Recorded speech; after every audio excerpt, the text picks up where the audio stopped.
Hey, Bright Lights, welcome to Architecting. Today, I have a really exciting episode in store for you.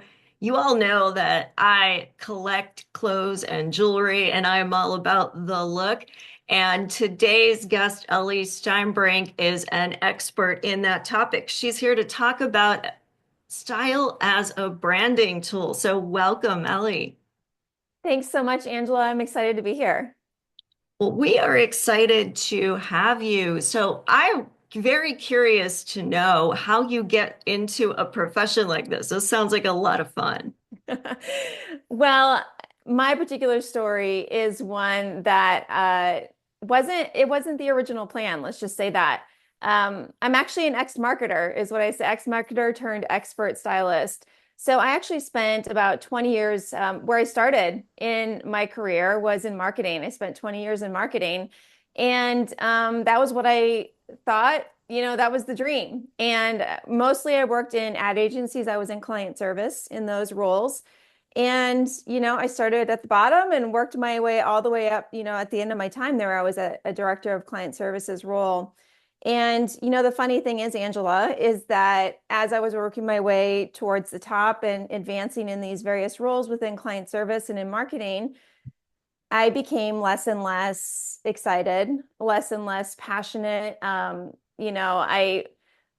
wasn't lit up the way I thought I once was. And it's a very scary place to be when you get to the top of what you think is the ultimate in your career and you realize it's really not what you wanted it to be or what you hoped it would be.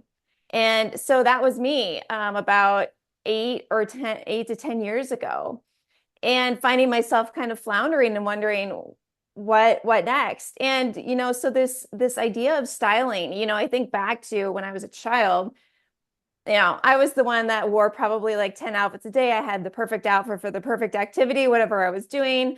It was always that creative outlet was always a part of my life. And even into, when I started my career, people would comment on it, or they would say, I would love you to help me. And I remember just flippantly saying, you know, that would be great. But in my mind at that time, I didn't see a pathway to that sort of a career. It just was not even a consideration. So I get to this point where I'm totally burned out. I'm at the top of my game in marketing and realizing this is not what I want to do. And, eventually it came to a point where it was 2020. And I had started to get some inklings about this idea of styling again, little messages from the universe or whatever that was just kind of tugging on me saying, why don't you go and pursue this? Because when I was at the top thinking, this is not what I want to do, I was working with a coach and they were asking me questions like, well, if this isn't it, what is? And of course, styling came to the conversation. And still at that time when I remember having those conversations, I was thinking, I don't know how I would even parlay that into a career.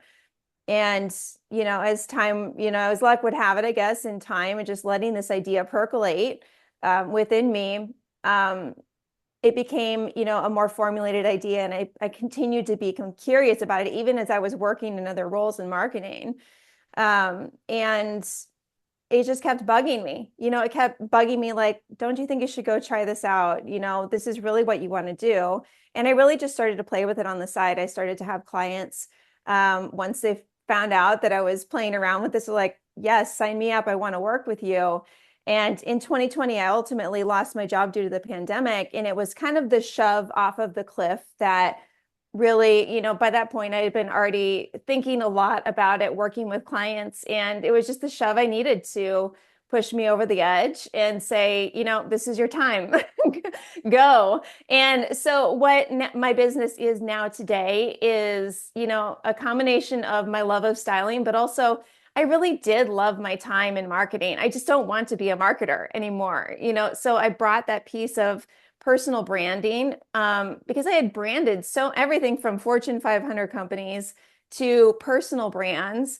And I had a real passion for this part of my life. And so, I combined my love of styling and personal branding to create a styling business that works with professional women to really elevate their brand, their personal brand through their style.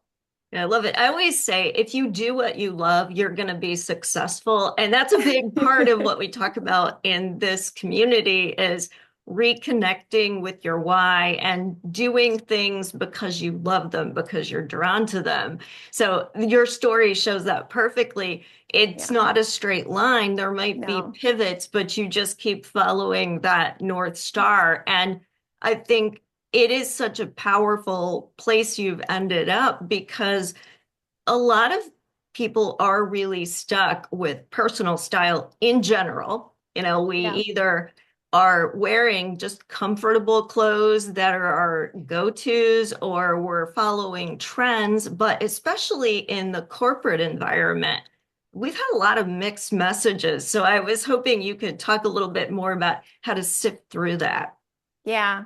I'm going to back up a little bit, Angela, because you're talking about something which is kind of trying to find your style as an adult, in a workplace. And what I find when I'm working with women, we always start with doing a little bit of digging before we ever step into a store. I always like to say, if you're at a point where you feel like you're ready for a style change, don't go shopping. In reality, what you want to do is you want to take a step back and go inward and start asking yourself, who is the woman or man, if we've got listeners, who is the woman that I'm becoming? And here's the deal. When you walk into a store, things get really confusing really quickly. We've got sales, we've got discounts, we've got trends, we've got sales associates telling us, oh, that looks so good on you. There's, a lot of mixed messages. And I know this because I was a marketer and I know exactly what all these, and whether it's on a store or in a store or online, to walk into a store or to just go searching online to try to find your style is very confusing because there's going to be all sorts of messages being thrown at you about this is what you should be, this is what you shouldn't be. So that's one piece, but the other piece of it is our whole lives we've been told, especially as women, but also for men, we've been told this is how we need to show up.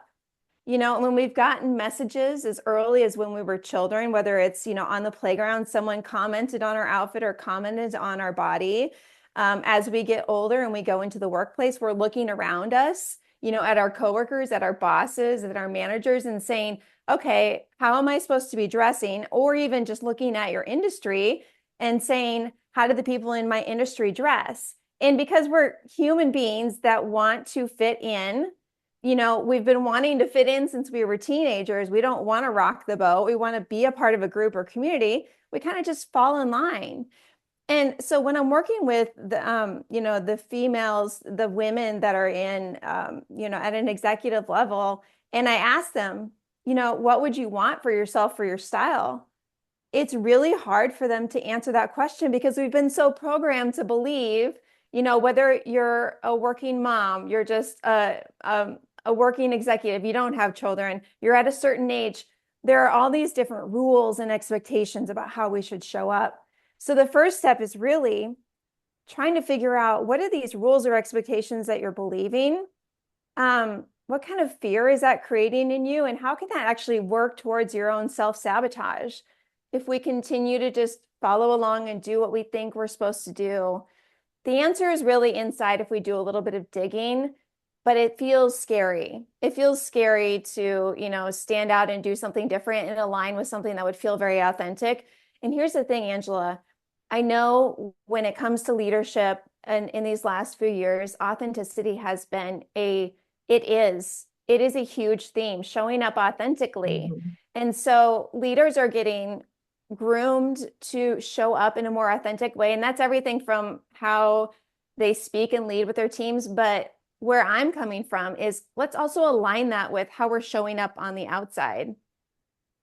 Yeah, I love that because, in a creative profession, you're often feeling like you either have to match the corporate look of your client or you have to dress in a way that is the, austere, artistic, intellectual look, which involves usually head to toe black. And it's Yes. almost a uniform then. So, how do we break that mold and really show up authentically without looking maybe like we're trying too hard, or, for people who are, say, busy parents of young children, there's a lot of them out there in this audience. They don't have a lot of time. So it Hmm. needs to be easy to make decisions about what to wear. Yeah. I'm just going to start where I start with my clients. And again, this is going to be before we ever step into a shop, a retail store, or we go shopping. But it's going to give you the foundational pieces to start to look at what might be holding you back. So, where we start with is what are maybe some rules or beliefs that you are holding on to that are ultimately working to hold you back? And this is the way in which you figure out, you know, what ultimately is your North Star when it comes to dressing in a way that feels authentic to you. We got to like peel back some layers to get to that point before we even start to say, oh, this is what I want. So, I was working with a client last week. We were going through some of the foundational work before we ever start to build a wardrobe. And one of the things that came out when we were doing this exercise is she said, one of the messages I got really loud and clear when I was a little girl growing up was, and she grew up in a very religious community, a Christian community. That's not the point of this conversation, but just putting some parameters around what was true for her.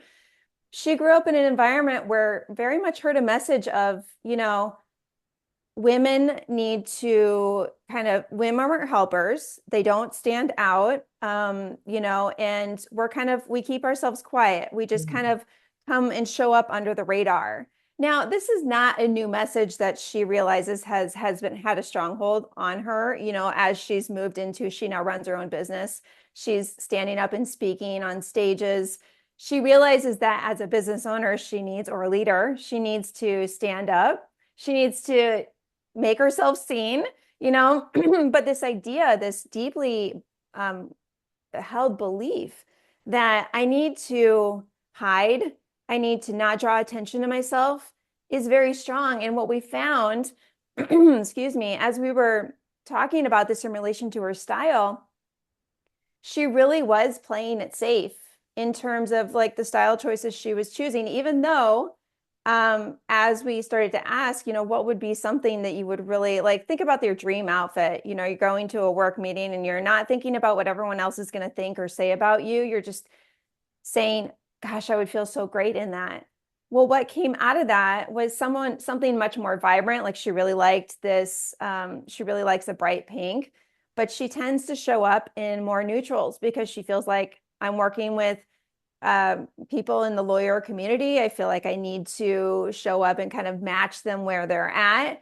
And I've been told over and over and over that wearing these kind of colors is the most professional, as I've gotten older. Plus, I've been told and programmed from a very young age that standing out is not good. And so you can just kind of see how, without us even realizing it, it becomes something that's so subconscious that the first step is really just to bring these things to light and start to say, wow, I didn't even realize that I'm just wearing this uniform every day because I see my coworker wearing that or because I saw the icon in my industry dressing like that.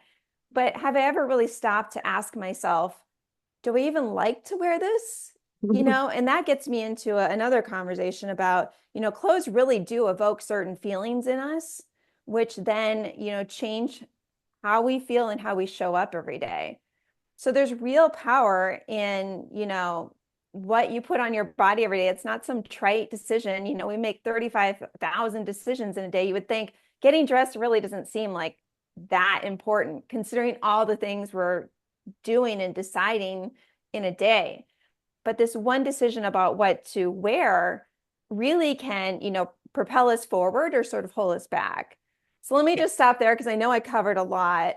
But this really where I'm asking listeners to start is just to start to question what are maybe some rules or beliefs. These could come from your culture.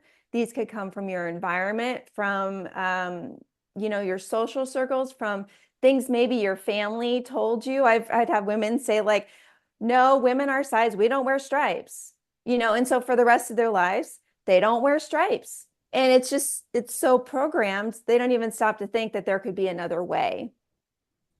Yeah, that's true. And I also think, maybe you want to look professional, so you're going to wear, say, a jacket. But a jacket doesn't have to mean a traditionally shaped suit. It Yeah. could be separates, and the jacket could be like a nicer version of, say, a motorcycle jacket. That's going to show a Yeah. certain personality versus maybe a loose drapey jacket, which is a different personality. And Yes. I think, especially as we get into middle age, I personally have tried to be a little bit more edgy in my choices Hmm. because I find if I don't, I look frumpy. Uh-huh. Yeah. And I think I'm glad you're doing that exploration. You bring up a great point about, you know, what does it mean to look professional? And I find that this is a question many women I'm working with are really butting up against because when you look at a more formal corporate environment, many of what you'll see in terms of looking professional is suits. And I had a woman who was in the banking industry say, like, oh my gosh, you would never even consider wearing like a floral dress. Never. Like, that would be so outside the bounds of what would be acceptable. I would never feel great. And that was, but I said, but is that something you would like? Because in my mind, from when I think about styling, I think there's always a way to take what you love and make it more professional. The other thing I'll say is when COVID, when the pandemic happened, there was a real big swing to everyone wearing comfy clothes, everyone showing up in their sweats, pajamas, whatever it may be. And that was another culture shift that then impacted how we dress and influenced like, well, I remember that in that time, stepping on Zoom calls, and this might be still prevalent for your listeners, wanting to dress up and show up in a professional way, but everyone around them is sort of dressing in a more casual way. What do we do with that? Like, what if that doesn't feel right for you to step on camera, like just wearing a sweatshirt and your hair in a messy bun, like there has to be some medium there. But I remember, back when it first hit, I mean, if you even as much wore jeans to a Zoom call, they were like, why are you trying so hard? We're all here wearing, we're all here wearing comfy clothes. And it's just another example of us all being swayed to sort of follow the herd as opposed to follow what it is that you love. I once worked in a workplace that was uber casual. We weren't client facing. So there wasn't a need to be uber dressed up every day. And so the code I realized when I entered that workplace was everyone just wears whatever they want, yoga pants, I mean, whatever feels good to them. And I remember feeling a lot of pressure to show up in that way, even though that's not naturally like how I like to dress, how I like to show up. I felt a lot of pressure to just conform to what everybody else was doing because it felt a little vulnerable, me being new to this workplace, to step out and dress in a way that it felt really good to me. And that would give me energy. And for a while, I kind of started to dress the way everybody was dressing. And I realized something. I was really feeling like in a funk and, not feeling all that excited about going into the office. I was like, yes, I'm looking like everybody else, but I don't feel like me. And it was at that moment where I realized, what am I doing here? I want to show up as me because that changes my energy and it changes then how I show up and interact with my work that day and the results I'm getting at work. So even though it feels like going against, a form of resistance, like going against what everyone else is doing, when you're true to yourself, and you're going to feel better in your body. I mean, just think about a time when you've had to go to an event and you're supposed to wear like a black jacket or something, or that you're needing to dress in a certain way. How comfortable are you? Yeah, not at all. Not at And you all. just feel like you are wearing a costume. You do. I mean, so I like to say I have plaid trauma. I went through 12 years of Catholic school where we had to wear the most hideous plaid, and the schools were very restrictive. You could only wear like a white shirt and it had to be buttoned down. And even sometimes, like, you could only wear a certain color sweater. And I personally found that to be so oppressive. I remember the my grade school, the plaid had big white squares in it, and I would color them with chalk. The hem would come out of these things, and I would just staple them. And I would try to wear like the most brightly colored shoes and jewelry and anything I could do because I hated one, having to wear the same thing every day, but also two, having to wear something that I would never have chosen. It wasn't my style. Yeah, and it does change your energy. And the crazy thing, Angela, is there's real science behind this. So when you think about going into your closet to get dressed, and I think if we can all sort of relate to, one day when you have a great outfit on and you feel really good, and you do feel kind of like light as air, like you can conquer the world.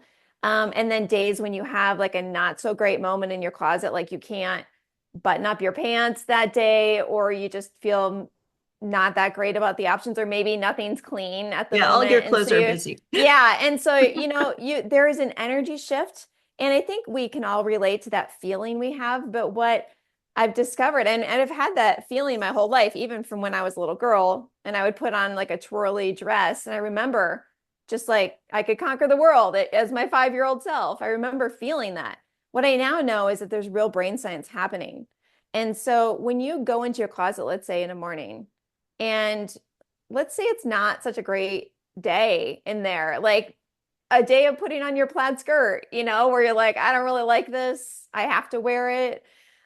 This is just what we do, but I don't feel that great in it. Well, you're having a feeling, and what happens when you have a feeling is your brain activates and sends chemicals throughout your body. Good or bad chemicals. Let's just speak very simplistically about the brain science.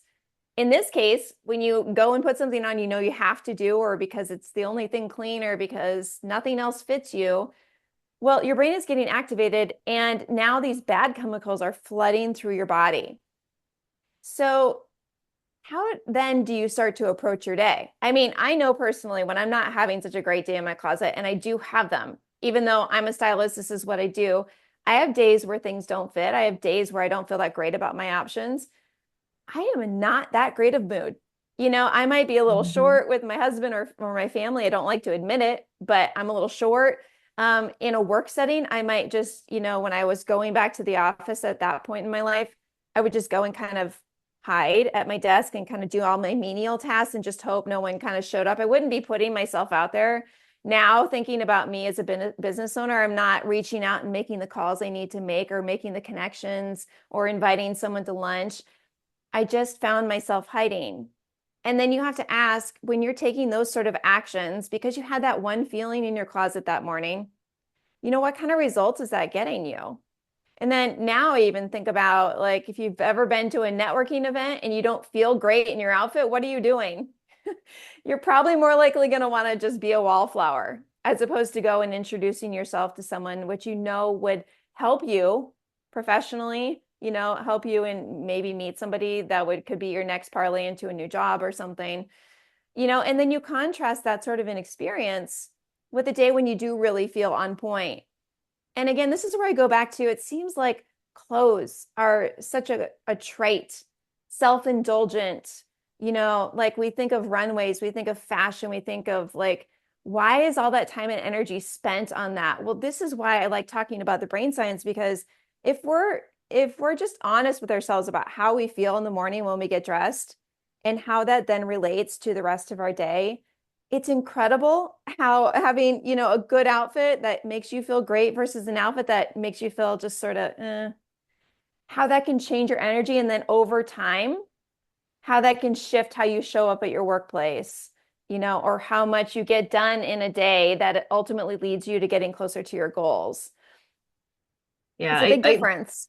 that is so true because sometimes, even though we know we have certain outfits in our closet, like you said, there may be a reason that piece isn't available. I have a Yeah. funny, quickly after the pandemic story. I was on a business trip in Santa Fe. This was like when people were just starting to travel again after not going Hmm. anywhere. And I packed like a hobo. I just couldn't seem to put outfits together. And I get there and I'm like, I don't want to wear any of this to this client meeting. I've never met this client before. This is not how I want to show up. And I actually went shopping in Santa Fe because I didn't feel good about the choices of clothes that I had. And Yeah. that gets me to another point I wanted to kind of explore with you, which is investing in pieces and the choices you make telling you something. It's not about what other people see about Yeah. your worth. Yeah. I think it's really important to be really intentional in your closet. And I think everything in our world right now is leading us to be less intentional. I mean, you just think about the relationship most of us are being trained to have with our clothes. It's a much more transactional relationship, meaning clothes, new drops. Retailers are putting out new clothes at an incredible rate, which means we all know we can acquire clothes very quickly. We also know because often the quality and the cheapness in which many of the clothes are made, we know that, even if we acquire it quickly, we didn't invest that much, so we're much more apt to just toss it out the door. So even though we maybe don't intend to want to be this kind of person who just consumes clothes and then brings it in and it gets thrown away, we're all sort of being led down this path of thinking of our clothes in this way. And this idea of really getting pieces that we love that feel like us and hanging on to them is really kind of a lost art. It's something I'm helping my clients get back in tune with. In fact, when I'm working on, just one season wardrobe for a client, we're only working with around 25 or 30 pieces. And the magic is that, and I think we feel like we need to have a lot more clothes in our closets to satisfy our needs for social, for work, for whatever. But the reality is we just need more of the right pieces and then to just mix and match them in different ways. And it's not something a lot of people know how to do. In fact, I think more people are kind of trained to like buy new, think in outfits. So like every time I wear this top, I always wear it with the same pair of bottoms, and then I wear it again 2 weeks from now. But if we can think about, this top can be worn in at least 3 or 4 different ways. And that then makes my wardrobe feel much more expansive. Even though I have fewer pieces, it's all pieces I actually love. I mean, when we think about most women's closets, most people, not just women or, men too, we really only wear about 20% of our clothes Oh, that anyway. few. Huh. I mean, just think about it. And if you're curious, there are tricks you can do, like flipping the hangers, like the clothes that you've worn. You can actually flip the hanger to go the opposite way to show that you've worn it. And after a month or two, you can kind of see, oh gosh, there's so many things in here I'm not even wearing. So we're creatures of habit. We tend to want to go towards those pieces anyway. We don't need as much in there as we think we do. But again, our culture is really like buy new, keep adding to your closet instead of just get rid of the things you're not wearing. Trust me, you're not gonna wanna, if you're not grabbing for them, especially like when I start a new season and I think I'm pulling out my clothes, especially for winter, like sweaters, pulling out your clothes. If you're pulling something out that you had packed away, you didn't wear it all last winter. What are the chances you're going to wear it this winter? So it's being judicious with what's in there and then just getting more use out of it. And I think to your point, when we get really honest about what we're wearing and what we like, those will become those pieces that are signature to us. And we will love them and we will want to wear them. So it's just learning how to wear them more in different ways. It's kind of Yeah. trick. I like to say it's trickery. Like people are shocked to think like my closet is really not that big. You would think I have this massive closet. Really, I'm just really creative about mixing and matching the things that I do have and making it look like I have a much bigger closet than I have. Yeah. Um, And could you say a little bit about the right balance of, say, the basics, like maybe, say, a pair of mm, black slacks yeah, versus the piece that is a little bit more of a statement, a little bit more memorable, and how do we balance that? yeah. One thing I will say is it'll vary depending on the person and that person's style. So I have clients who very much like to just go in the basics and their style is very simple and uncomplicated. And so they might not have a lot of big statement pieces, whereas someone whose style is much more vibrant or colorful, or they just like to make bigger fashion statements, they might have more of those pieces. So the first thing I would say is it depends on what your personal style is. But then the other thing I'll say is when you have either too many statement pieces or you have too many basics, it can be very hard to put together outfits. So I'm someone who, as an example, I'm someone who tends to want to buy the fun statement making pieces. That's just my personality. And so if I didn't keep myself in check, my wardrobe would look like a bunch of fun statement pieces that are, you know, really hard to make outfits with, because in order to make a statement piece work, you need to kind of balance it out with the basic, like Hmm. a nice pair of jeans, layering pieces like what I'm wearing this turtleneck today. But those statement pieces don't work without the basics. Now, if you flip to the other side, maybe someone that has a really simple style, maybe they have their closet is just filled with basics, neutrals, classic styles. But what makes that outfit interesting? And it can also be difficult to create outfits on that spectrum, that end of the spectrum, because what happens is there's no interest in your outfits. And so even with someone who has a very simple style, maybe we have a few little pieces that add interest, like a pop of color in the shoe or a leopard belt or a scarf or something that kind of brings that outfit to life, or detailing in some of those basics that make a basic not just a basic, but a little more interesting in a design statement. And so I think the thing you can kind of look at your closet and say, which spectrum am I on? And most women kind of need to come to the middle. So like if they have too many statement pieces, but no basics, we need to kind of come to the middle. Same if we have too many basics and not a lot of interest that will create an interesting outfit, then we maybe need to add a few of those. And everyone is kind of has, lands certain way just depending on their personality. But I will say it is very hard to create outfits if you don't have a little bit of balance. So, I won't say like you need X number of items, X number of pants. It'll all vary depending on your personality, but hopefully that helps you kind of see like where there could be hiccups depending on what your particular wardrobe looks like. Yeah, I think this is great advice. And again, wherever you resonate with this, whether you are a person who's like, I like my basics and I'm never wearing heels, I only wear what's comfortable, or you're the person who is like, I love, All out. almost wearing a costume every day, which personally I tend to be a little bit more on that end because Yeah, my style can range from 60s mod to rock and roll to country I and love day it. to day because it's what Yeah, I'm in the mood for. But by yeah, balancing this, you can always hit that right note. So yeah, thanks for clearing that up. I think that was yeah, a really great way to frame it. yeah, So this really does kind of get back down to that statement we started with is how do I dress for the person I'm becoming versus the person I feel I have to be? yeah. I'm going to leave you with an exercise that requires a little bit of visualization. It requires you to kind of peel back the layers of the shoulds, how I should show up or how I see other people showing up. But what I would ask listeners to do is to think about, imagine you're going to a really important work event, or maybe it's a social event, but somewhere where you would normally put a little more thought into your outfit. Maybe it's a big conference. Maybe you're speaking on stage. Maybe you're presenting, into your company. Something where you want to feel great. You want to feel put together. You want to feel your most authentic self. And I asked them just to simply imagine what you're wearing.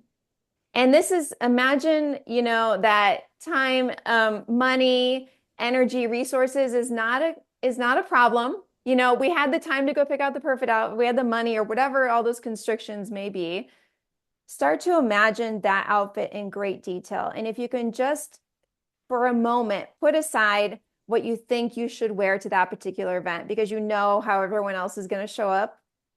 Um, what is that outfit? What color? What is the shape of it? So maybe I'm going to a work event. Am I wearing a suit and jacket or a jacket and pants? Am I wearing some kind of a dress? Am I wearing something else? Um, the question is always, what makes me feel most energized? Envision the color, the silhouette, the fabric.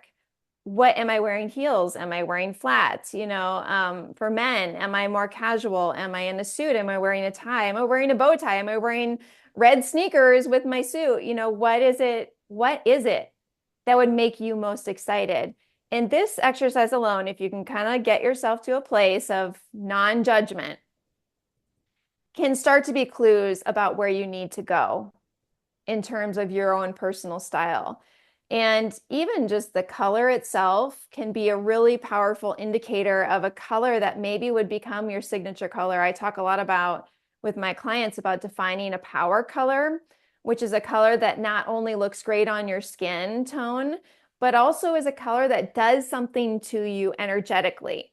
And if you kind of track your outfits and think back to times when you had to stand up and do something really important, you're probably going to have a clue there as to maybe what your power color might be, because we all have a tendency to wear a certain color when we know we need to go and do something, subconsciously we're kind of thinking, oh, like either that color looks great on me or I just feel really good in that color. That could be a sign that that is your power color. But this visualization exercise is really powerful because it starts to just get you back into a creative and curious mode. I love it. I love it. So everybody needs to try that and see what they come up with. Or, you could even go backwards from your favorite outfits and why do you like them and how can you bring out more of that Yes. in future outfits? Yeah. I mean, I think what women often, well, I'll ask them, well, what you went to this event, what did you wear? And if you could have it any which way, what would you have worn instead? You know? And Wow. it's Yeah. interesting to hear what they say. And then when we go back and do the exercise I brought up earlier about what are some expectations we've maybe brought into our style or rules we've brought into our style, and then you peel back that layer and go back to the exercise and realize, well, if I wasn't so worried about standing out too much or what attention that would draw to me, I would wear this, and that's where the kind of the boldness and the creativity comes out. And here's an interesting thing, Angela, is I think many of us feel like standing out is a scary, a vulnerable, a bad, almost a bad thing for our careers. Is like if we show up at an event, we don't look like what everyone else is wearing, that's going to be a career mistake, And this is sort of how we're programmed, look like everyone else fit in and everything is going to be safe. There was actually a study done by the Harvard Business Review that talked about that reviewed individuals going in not in non-conformative ways in their dress and done intentionally. So think about, a professor standing up in front of his class and he's wearing red sneakers with his suit. Or a woman, going to a business event and she's not wearing a suit, but she's wearing a dress. But something is done intentionally to stand out in a way that isn't like everyone else. They found in the study that the individuals who did that actually were thought of as more powerful, more competent, and of Mhm. having higher status. And so this idea that standing out is a bad thing is actually a really great thing.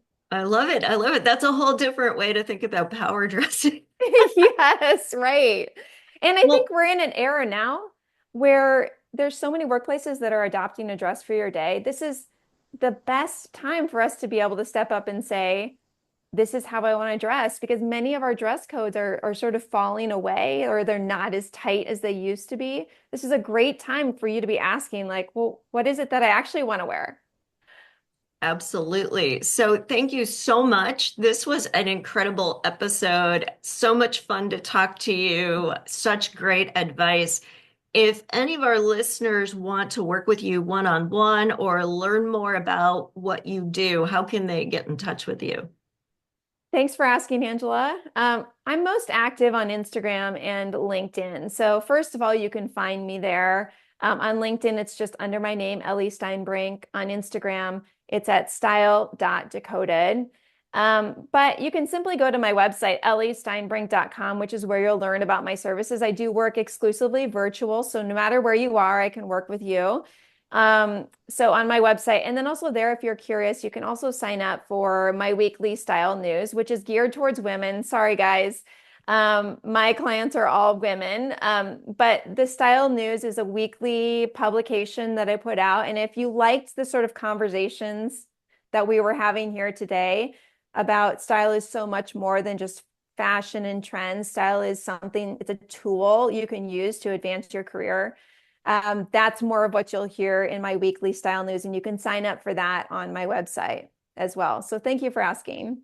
Great. Well, it was an absolute pleasure to talk to you. This was such a fun conversation, and I look forward to hearing from everyone on what you've learned from this. You can always send a picture of your favorite new version of a power outfit and tag us on Instagram. I am at Architecting Podcast, and just have fun with this. It's only clothes, right?